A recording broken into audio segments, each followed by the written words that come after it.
Right. Well, Michael, we're here having a conversation because you are one of the bright young people. So, congratulations. Thank you, Miracle. So, can you talk a little bit about the work that you do? Sure. Uh, so I'm Michael Airgood. I'm a United Methodist pastor, and I worked with the United Methodist Church in Ukraine, and I currently work in Clareton and Glassport. So um, I work with underserved communities, and I, I'm an out queer pastor in a denomination where they're not quite ready for that, and in a region where people aren't quite ready for that. So in the United Methodist Church, like we have an out gay bishop, we have an out lesbian bishop out west, but here in Western Pennsylvania, it's a very conservative area. And I'm the first pastor in the United Methodist Church in our region to come out and be allowed to stay in the pulpit. Everyone before me was let go, and I hope that there are others after me. And there will be. There will be. The future of the church is queer, just like everything else. And how do you feel that your work is being recognized? Well, so I'll be honest. This Bright Young People Award is a lot of recognition. I'm I make my presence makes people uncomfortable in the church, and there are a lot of people who feel so strongly against allowing queer people to serve. So I don't get a ton of recognition, and I don't really need it or crave it. But this does feel very pleasant that someone's noticing. And I mean, I do a lot of work with community development and trying to help Clareton see all of its potential. I do a summer program through Learn and Earn with young people to help them see their place in the community and what they can do. So I mean, I love all of the things that I did. When I lived in Ukraine, I served with the United Methodist Church, and I worked with a student ministry that was Catholic and Orthodox and Protestant all together.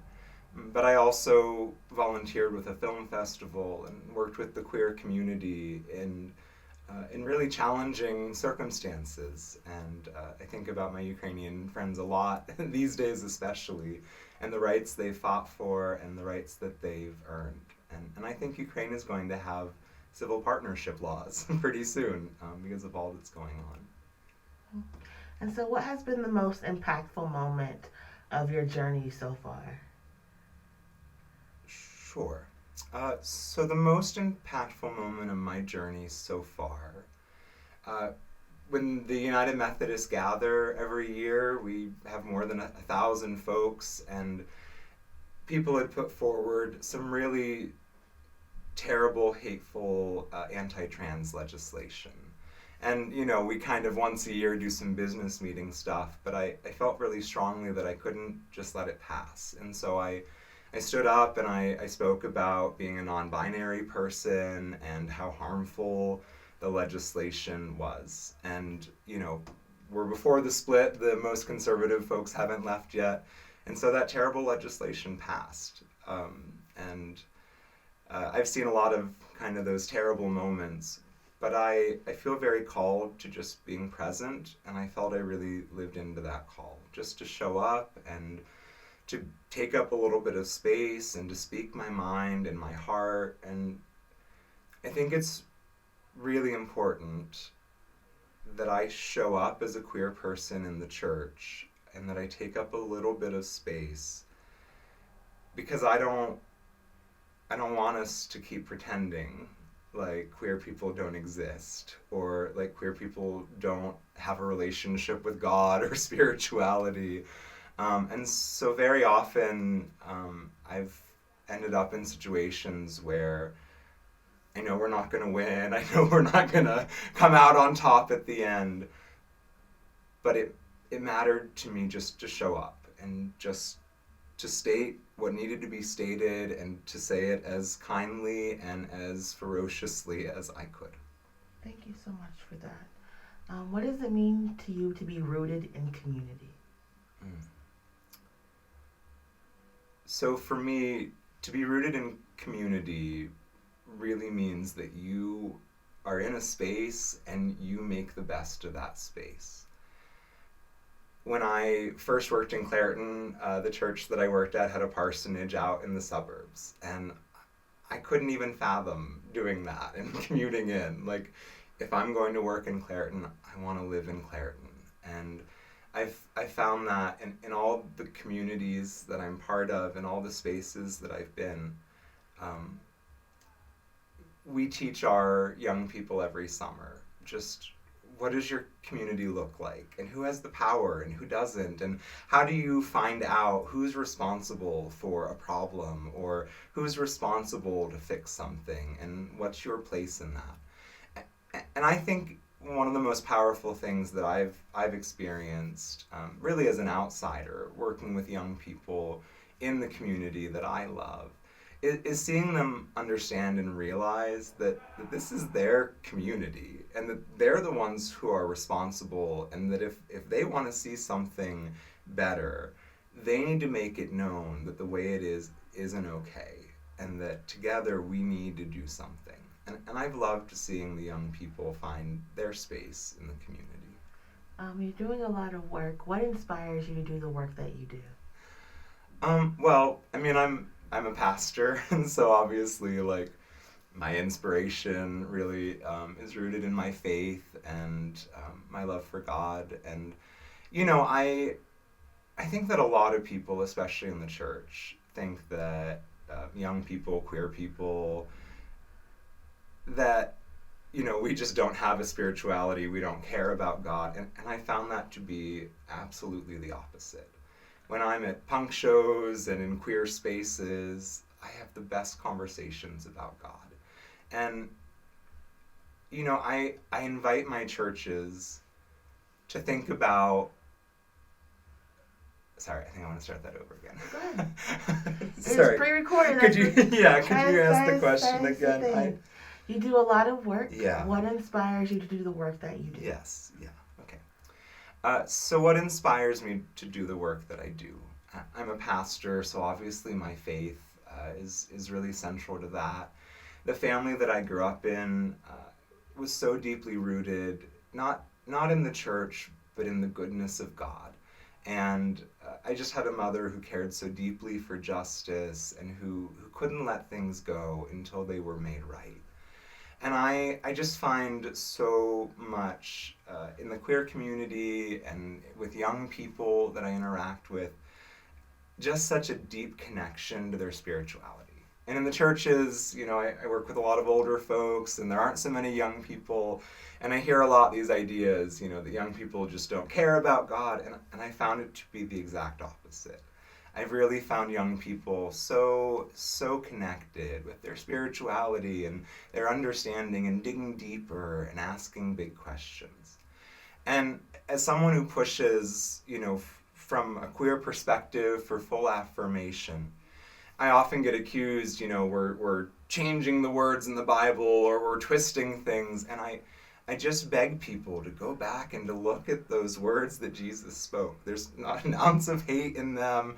He affirmed, he supported, he welcomed people who were so cast aside.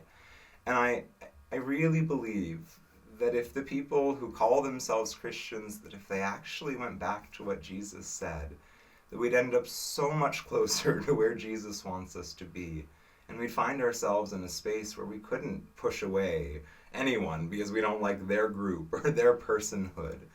And so it's my faith, it's the family that I grew up in, and it's the hope in the future that I have, that I really believe we're going to find a better space where we can see God in each other more and learn to be in community together. Thank you. How does the work of Allies inspire or impact the work that you do? So the work of Allies inspires and impacts the work that I do. I just believe so strongly in the idea that we all deserve to be well. That no one deserves to be sick, no one deserves to be depressed, no one deserves to be cast out. And I think that radically inclusive environment that says, like, not only are all welcomed here, but we need you to be here. For you, for us, we need everyone to be doing their part, that everyone can be healthy and well. And so I find a lot of resonance with that, and with the work that of healing that I try to do to the best of my ability in the community that I serve. We've even interacted, Allies sets up a station outside of Produce Marketplace in Clareton. And so we've even had our summer interns volunteering at the shop, and hey, this table's out there. And allowed them, it allowed that table outside of Produce Marketplace, allowed our young people to engage in these ideas of their own health and their own choices in a way that they really hadn't before. Talking about young people, what advice would you give to young people who are just now getting interested in fighting for issues that they care about? Yes, I was going to say, I am an elder millennial, and when they said bright young people, I thought, well, I guess. But no, yeah, what's the advice to give young people? Is that the question? So advice that I would have for young people is that it's going to be okay. That things are going to happen, good, bad, and in between, but that things will be okay. And you will find your tribe. You will find people who love you because you are you. And you don't have to accomplish anything or save anyone or create something. You don't have to earn any degree to be successful. But I think finding your tribe, finding people who are like you or are very different from you in all the right ways, I think it's what helps you to succeed and to find the joy that you need to keep going no matter what you're doing. And what does it mean to have community support behind you? Having community support behind you, it just means everything. So in the church, to be a pastor, there are just all these times when a group of folks get to vote on whether they think that you're called and ready and prepared and right for the job. And so I think I've gone through 30 some meetings where the people in the room could decide that my time in this position is over. And those have often been very, very scary, to look out at people who have that right to decide something for me. And there has been a time when they took my license for more than a year, and my supervisor just appointed me like as the janitor who also preaches until I got my license to preach back. But having that community of folks who supported me, it helped me remember in each of those votes that how they voted didn't really matter. That I had people who loved me and knew me and were going to support me and carry me through whatever challenges I faced. Also, I think community is a little bit grittier than we give it credit for, and community goes beyond your friends. It includes a lot of folks in your orbit that maybe wouldn't be the first people you called, but it's the whole community. It's everyone. It's learning to live in that tension that it just makes life so much more joyful. Mm-hmm. Last question, what does the work of Allies mean to you? The work of Allies, to me, is about health and wellness. And that idea that every single person deserves that access, to know that they can be taken care of, to know that their mental and emotional health really matters. Not just for you, but for the whole community. We need each and every person doing their part and being themselves and being their best, healthiest self to get the work done that we need to do. All right, well, Michael, congratulations on being one of Allies' bright young people. Thank you. That wraps our interview. Thank you so much. I have one more thing that I... Go ahead. Go ahead. I had one more... Yeah. So I'd wanted to work it in and it didn't quite fit. But I think something that maybe this is to young people. One of the things that I wanted to say to young people and to everyone is that there is a place at the table for you. And all of the world's religions are wonderful in their own way and complicated in their own ways. And you don't have to listen to anyone who says that you are not welcome. All of our great religions were founded in hope and goodness and joy, and they've all been corrupted by this fundamentalist, exclusionary understanding. And, sometimes you have to make your own space, but you belong there. And as queer people, we need to engage with our faith as openly and honestly as we can. And whatever that faith is or however it looks, you belong where you want to be. And you deserve to connect with God exactly how you feel you should. And as a pastor and as a follower of Jesus, I'm just so convinced that Jesus would welcome us right to the table, that he has and that he continues to. And so regardless of what your faith is or how conservative your denomination, you belong. And you have a space where you can connect with your spirituality. You belong there. Yeah, I wanted to say that. That was great. So thank you so much. Thank you. I appreciate it.